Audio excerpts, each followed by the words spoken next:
Hi dear students, I am very happy to meet you all through this online class. Today we are going to learn a poem which is given in 9th standard unit 3, which is a memory poem on killing a tree, written by Jeev Patel, an Indian poet.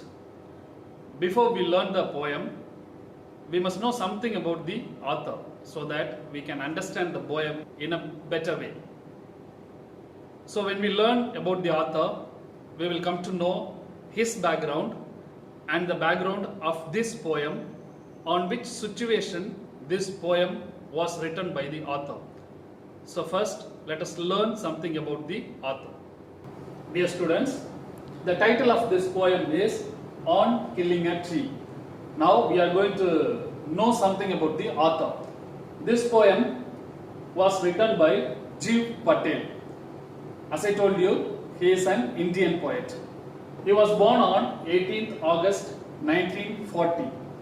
இவர் வந்து August 18ஆம் தேதி 1940 வருடம் குஜராத்தில் பிறந்தவர். Right now he lives in Bombay. இப்பொழுது அவர் பாம்பேல வசித்துக் கொண்டிருக்கிறார். He is an Indian poet. நம்ம நாட்டில் பிறந்து எழுதிக்கிட்டு இருக்க ஒரு poet, painter, playwright. பிளேனா உங்களுக்கு தெரியும், டிராமா, நாவல் ஆசிரியர் அப்படின்னு சொல்லலாம். And doctor, he is a doctor. இவர் என்ன பண்றாரு அப்படின்னு கேட்டீங்கன்னா, கிரீன் மூவ்மெண்ட் அப்படின்னு ஒரு மூவ்மெண்ட் இருக்கு, அதுல he is a member. இந்த கிரீன் மூவ்மெண்ட் உடைய அவங்களுடைய வேலை என்ன அப்படின்னு பாத்தீங்கன்னா, டு ப்ரொடெக்ட் த நேச்சர். இவங்க அந்த இதுல மெம்பரா இருக்கிறவங்க எல்லாருமே வந்து நேச்சர் மேல ரொம்ப கன்சர்னா இருப்பாங்க, இயற்கையை அழிக்க கூடாது அப்படின்றதுல ரொம்ப தீவிரமா இருப்பாங்க. So this is the one of the reason for this poem on killing a tree அப்படின்ற ஒரு poem அவர் எழுதுறதுக்கு இதுவும் ஒரு காரணம். அவர் அந்த மூமெண்ட்ல இருக்கிறது பிளஸ் அவருடைய கன்சர்ன் ஃபார் த நேச்சர், இயற்கை அழிக்க கூடாது அப்படின்றது எல்லாத்துக்குமே தெரியும். ஒரு சில பேர் கொஞ்சம் தீவிரமா இருப்பாங்க, அதுல இயற்கைக்கு யாராவது அதுக்கு தீங்கு செஞ்சாங்கன்னா அதுக்கு எதிராக போராடக்கூடியவர்கள். ஸோ இவருடைய எழுத்தின் மூலமாக மக்களுக்கு விழிப்புணர்வை ஏற்படுத்துறார். Return 3 plays. ஏற்கனவே நம்ம சொன்னோம் பிளே ரைட்டர் அப்படின்னு சொன்னோம். எத்தனை பிளேஸ் எழுதியிருக்காரு அப்படின்னு கேட்டீங்கன்னா 3 plays எழுதியிருக்காரு. இப்போ இந்த போயம் இருக்கு இல்லையா, ஆன் கில்லிங் எ ட்ரீ, இந்த போயம் வந்து இவர் நிறைய போயம் எழுதியிருக்காரு. அந்த போயத்தை எல்லாத்தையும் கலெக்ஷனா போயம்ஸ் அப்படின்ற தலைப்புல 1966 அந்த வருடத்துல அவர் பப்ளிஷ் பண்ணியிருக்காரு. அந்த பப்ளிகேஷன்ல இருந்து ஒரு போயம் தான் ஆன் கில்லிங் எ ட்ரீ. அன்பு மாணவர்களே, இப்போ நம்ம வந்து ஆத்தரை பற்றி பார்த்தோம். போயத்துக்கு போகிறதுக்கு முன்னாடி நான் ஒரு டைம் போயத்தை வாசிக்கிறேன். நீங்கள் உங்களுடைய டெக்ஸ்ட் புக்கை கையில் வச்சுட்டு நான் வாசிக்க நீங்கள் கொஞ்சம் கவனமாக அப்படியே பார்த்துட்டே வாங்க. ஒவ்வொரு வார்த்தையும் எப்படி உச்சரிக்கிறேன் அப்படிங்கிறத உள்வாங்கிக்கங்க. Listen to me carefully. 9th standard unit 3 poem On Killing a Tree, written by Jeev Patel. Stanza 1. It takes much time to kill a tree. Not a simple jab of the knife will do it. It has grown, slowly consuming the earth, rising out of it, feeding upon its crust, absorbing years of sunlight, air, water, and out of its leprous hide, sprouting leaves. Stanza 2. So hack and chop, but this alone won't do it. Not so much pain will do it. The bleeding bark will heal, and from close to the ground will rise curled green twigs, miniature boughs, which if unchecked will expand again to former size. Stanza 3. No, the root is to be pulled out of the anchoring earth. It is to be roped, tied, and pulled out, snapped out or pulled out entirely, out from the earth cave, and the strength of the tree exposed, the source white and wet, the most sensitive hidden for years inside the earth. Stanza 4. Then the matter of scorching and chalking in sun and air, browning, hardening, twisting, withering, and then it is done. Dear students, look at the title very carefully, On Killing a Tree. So the poet speaks about a tree. ஒரு மரத்தை வெட்டுறதை பற்றி பேசுகிறாரு. இது வந்து மரம், ஒரு சின்ன செடியோ பிளான்ட்டோ அதை பற்றி கிடையாது, மரத்தை வெட்டுறதை பற்றி poet பேசுகிறாரு. So now we are going to the first stanza. இந்த போயம் எப்படி போகும் அப்படின்னு பார்த்தீங்கன்னா, it's like a imaginary poem. ஒரு மரம் வந்து கிட்டத்தட்ட நம்ம கிட்ட பேசுகிற மாதிரி இருக்கும். ஆக்சுவலாக போயட் தான் மரத்தை ரெப்ரசன்ட் பண்ணி நம்மகிட்ட சொல்கிறாரு. ஆனால் மரமே நம்ம கிட்ட பேசுகிற மாதிரி ஒரு இமேஜினரி டோனில் தான் இந்த போயம் போயிட்டு இருக்கும். It takes much time to kill a tree. ஆக்சுவலாக இந்த போயம் வந்து எந்த வருஷம் அவர் பப்ளிஷ் பண்ணாருன்னு பார்த்தோம் அப்படின்னா 1966 பப்ளிஷ் பண்ணார். ஸோ கிட்டத்தட்ட ஒரு 50 வருடங்களுக்கு முன்னாடி இந்த போயம் வந்து எழுதப்பட்டது. அந்த காலகட்டத்தில் ஒரு மரத்தை வெட்டுறது அப்படிங்கிறது it is not a easy job. அது வந்து பல நாட்கள் எடுத்துக்குமா. ஆனால் இப்போ நமக்கு தெரியும், மிஷின்ஸ் எல்லாம் நிறைய வந்துருச்சு. ஃபியூ ஹவர்ஸில் எவ்வளோ பெரிய மரமாக இருந்தாலும் கட் பண்ணி பீசஸாக போட்டு எடுத்துகிட்டு போயிடுவாங்க. It takes much time to kill a tree அப்படின்னா ஒரு மரத்தை கொல்றதுக்கு பல நாட்கள் ஆகும். அப்போ ஒரு 50 வருடத்துக்கு முன்னாடி. அதனால போயிட்டு வந்து இப்படி ஆரம்பிக்கிறார். Not a simple job of the knife will do it. ஒரு நைஃபை வச்சு ஜாப் அப்படின்னா குத்துறது, நல்லா கத்தி வச்சு வேகமாக குத்துவாங்க இல்லையா, அது மாதிரியோ அல்லது ஷார்ப்பாக வெட்டுறதுனாலையோ மரத்தை வந்து கொன்ற முடியாது. Not a simple job of the knife will do it. It has grown slowly consuming the earth. அந்த மரம் வந்து ஒரே நாளில் மரமாக வந்துட முடியாது. இட் டேக்ஸ் இயர்ஸ், பல வருடங்களா அந்த இடத்துல நின்று நீர் காற்று இதெல்லாத்தையுமே உள்வாங்கி அதுக்கப்புறம் தான் பல வருடங்களுக்கு அப்புறம் தான் அது மரமாக மாற முடியும். It has grown slowly consuming the earth. எர்த்தில் இருக்கக்கூடிய அதுக்கு தேவையான எனர்ஜி எல்லாம் உள்வாங்கிக்கிட்டு rising out of it feeding upon its crust. மரம் என்ன ஆகுது அப்படின்னு பார்த்தீங்கன்னா, அந்த பூமியில் இருக்கக்கூடிய எனர்ஜி எல்லாம் எடுத்துக்கிட்டு ரைசிங் அவுட் ஆஃப் இட், மேல் நோக்கி வளர்ந்து வருது. மரம் ஆகிறதுக்கு பல வருஷங்கள் ஆகும், அது உங்களுக்கே தெரியும். Feeding upon its crust. crustனா என்னன்னு கேட்டிங்கன்னா, அந்த பூமி மேலே இருக்கும் இல்லையா, ப்ரௌன் கலரில் ஹார்டஸ்ட் சர்ஃபேஸ், அந்த மேல் தளம் கொஞ்சம் ஹார்டாக இருக்கும் இல்லையா, அதுதான். அதில் இருக்கக்கூடிய எனர்ஜி எல்லாம் அது உள்வாங்கிக்குதான் உணவா. ஃபீடிங் அப்படின்னா உணவு. ஸோ உணவா உள்ள எடுத்துக்கிட்டு absorbing years of sunlight, air, water. Absorbing அப்படின்னா உள்வாங்குறது. ஒரு மரம் வளர்றதுக்கு என்னென்ன வேணும் அப்படின்னு கேட்டால் உங்களுக்கே தெரியும். சூரிய ஒளி வேணும், நீர் வேணும், சரிங்களா, அதுக்கப்புறம் காற்று வேணும். ஸோ இது எல்லாத்தையுமே பல வருடங்களா உள்வாங்கி தான் அது மரமா இப்ப இருக்கு. Absorbing years of sunlight, air, water and out of its leprous height. So leprous அப்படின்னா இது என்ன சொல்லுவாங்க அப்படின்னா, அந்த நோய், தோல் நோய் சொல்லுவாங்க இல்லையா, அது மாதிரி உள்ளது. ஹைட் அப்படின்றது மறைக்கிறது. இது ஏன் இந்த இடத்துல யூஸ் பண்ணிருக்காங்க அப்படின்னு கேட்டீங்கன்னா, மரத்துடைய மேல் பகுதி பார்த்தீங்க அப்படின்னா ஒரு மாதிரி பட்டையா இருக்கும். கிட்டத்தட்ட அது எப்படி இருக்கும் அப்படின்னு பார்த்தீங்கன்னா, அந்த நோய் வந்தவங்க எப்படி இருப்பாங்களோ கிட்டத்தட்ட அது மாதிரி தான் இருக்கும். அதுக்குள்ள அதனுடைய சீக்ரெட்டை மறைச்சு வச்சிருக்கான். ஆக்சுவலா அது வந்து மரம் வளரும் போது அது மாதிரி பட்டையா வந்து மேல் பகுதி வந்து உதிர்ந்து விழுந்துரும். அதை வந்து போயட் வந்து இப்படி கொண்டு வராரு. And out of its leprous height, அந்த மேல உள்ள அந்த ஸ்கின்னுக்கு அடியில அதனுடைய சீக்ரெட்டை மறைச்சு வச்சிருக்கான். Sprouting leaves. ஸ்ப்ரவுட்டிங் அப்படின்றது வந்து புதுசா கிளை அடிச்சு மரம் வந்து இந்த எனர்ஜி எல்லாம் உள்வாங்கி வேற நல்லா கீழ் வரைக்கும் பரவலா செய்து அதுக்கப்புறம் அதனுடைய பிரான்ச்சஸ், லீவ்ஸ், புதிய இலைகள், புதிய கிளைகள் எல்லாமே உருவாக்கி பல வருஷங்களாகி தான் அது மரமா வருது. So dear students, now we are going to the second stanza. So first ஸ்டான்ஸால நம்ம எப்படி என்ன பார்த்தோம் அப்படின்னு கேட்டிங்கன்னா, அந்த ஒரு மரம் வந்து எப்படி வளருது, எத்தனை வருஷங்கள் ஆகுது அப்படின்ற மாதிரி பார்த்தோம். இப்போ செகண்ட் ஸ்டான்ஸால ஸோ ஹேக் அண்ட் சாப். ஹேக் அப்படின்னா என்னன்னு கேட்டிங்கன்னா, மரத்தை டோட்டலாக வெட்டுறது, கம்ப்ளீட்டா, சரிங்களா. சாப் அப்படின்னா அதை இன்டு பீசஸ், சின்ன பீஸா. இது வந்து மொத்த மரத்தையும் வெட்டுறது, அடியோட வெட்டுறது. வெட்டினதுக்கு அப்புறம் சின்ன பீசஸா போடுவாங்க இல்லையா, அதான் சாப். ஸோ ஹேக் அண்ட் சாப், but this alone won't do it. அது மாதிரி வெட்டிட்டா மட்டும் மரம் வந்து இறந்து விடாது. But this alone won't do it. You cannot kill a tree. அடியோட வெட்டிட்டு பீஸா வெட்டிட்டா மரத்தை நம்ம ஃபுல்லா வெட்டிட்டோம், கொன்னுட்டோம் அப்படின்னு நம்ம நினைக்க முடியாது அப்படின்னு சொல்றாரு.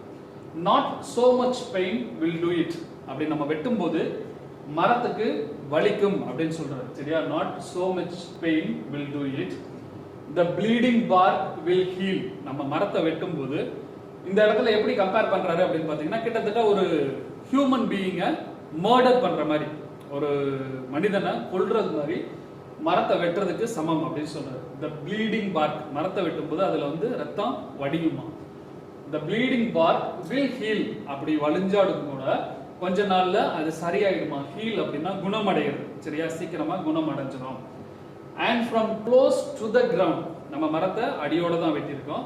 ஸோ அந்த கிரவுண்டுக்கு பக்கத்துல பாத்தீங்க அப்படின்னா will rise curled green twigs. கொஞ்ச நாள் கழிச்சு, மரம் வெட்டிட்டு கொஞ்ச நாள் கழிச்சு பாத்தீங்க அப்படின்னா அதுல கீழே இருந்து சின்ன சின்ன கிளைகள் வளர ஆரம்பிக்கும். curled green twigs, twigsனா small pieces. Rice curled அப்படின்னா அதுல இருந்து முளைச்சு வருது, துளிர் விட்டு வருமா. மினியேச்சர் பவுஸ், ஸோ பவுஸ் அப்படின்றது கிளைகள், சின்ன சின்னது. மினியேச்சர் அப்படின்னா ஸ்மால், ஸ்மால் சைஸ்ல பிரான்ச்சஸ் வர ஆரம்பிக்கும். which if unchecked will expand again. நம்ம அதை செக் பண்ணல அப்படின்னா அது என்னாகும் அப்படின்னா இருக்க இருக்க பெருசாகி to the former size, மறுபடி நம்ம ஏற்கனவே வெட்டினோம் பாத்தீங்களா மரம், அந்த சைஸுக்கே புதுசா கிளைகள் விட்டு பெரிய மரமா வந்து நிற்கும் அப்படின்னு சொல்றாங்க. which if unchecked will expand again. நம்ம அதை செக் பண்ணல அப்படின்னா மறுபடியும் அது மரமா வந்து நிற்கும். நிறைய இடத்துல நீங்களே பார்த்துருப்பீங்க. இப்போ ஒரு மரம் வெட்டி ஒரு 2-3 வருஷம் கழிச்சு பார்த்தோம் அப்படின்னா அந்த இடத்துல கிட்டத்தட்ட ஒரு சின்ன மரம் அதே சைஸுக்கு வந்திருக்கும். அதாவது வேரோட புடுங்கல, அடியோட சும்மா தரை மட்டத்துக்கு வெட்டியிருக்காங்க அப்படின்னா அதுல இருந்து கிளைகள் விட்டு பெரிய மரமா வந்து நிற்கும். அதுதான் இந்த செகண்ட் ஸ்டான்ஸால சொல்றேன். Dear students, now we are moving to the third stanza. The poet continues, no, the root is to be pulled out. போன ஸ்டான்ஸால என்ன பார்த்தோம் அப்படின்னா மரத்தை அடியோட வெட்டிட்டா அது வந்து முழுமையா மரத்தை கொல்றதுக்கு சமமாகாது.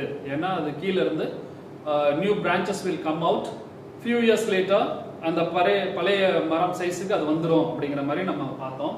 இங்க என்ன சொல்றாரு அப்படின்னா the root is to be pulled out. ஒரு மரத்தை கொல்லணும் அப்படின்னா அதனுடைய ரூட், மரத்துக்கு மெயினே வந்து அதனுடைய வேர்கள் தான். ஸோ அந்த வேர்களை நம்ம வெளியில புடுங்கணும் அப்படின்னு சொல்றாரு. Out of the anchoring earth. Anchor அப்படின்னா உங்களுக்கு தெரியும், அந்த கப்பல் எல்லாம் நிப்பாட்டுறதுக்காக நங்கூரம் கடல்ல போடுவாங்க இல்லையா, அதுதான். அதையே இங்க பயன்படுத்திருக்காரு அப்படின்னா மரத்தினுடைய வேர்கள் வந்து நங்கூரம் மாதிரி பூமிக்கு அடியில போய் அந்த மரத்தை தாங்கி பல வருடங்களா ஸ்ட்ராங்கா பிடிச்சிக்கிட்டு இருக்கு. ஸோ அந்த ஆங்கரிங் எர்த்ல இருந்து அந்த வேரை வந்து நம்ம ரிமூவ் பண்ணணும். It is to be roped tight. அந்த மரத்தை வந்து ரோப் வச்சு கட்டி, சரியா, அதை வந்து வேரோட புல் பண்ணணும் அப்படின்னு சொல்றாங்க.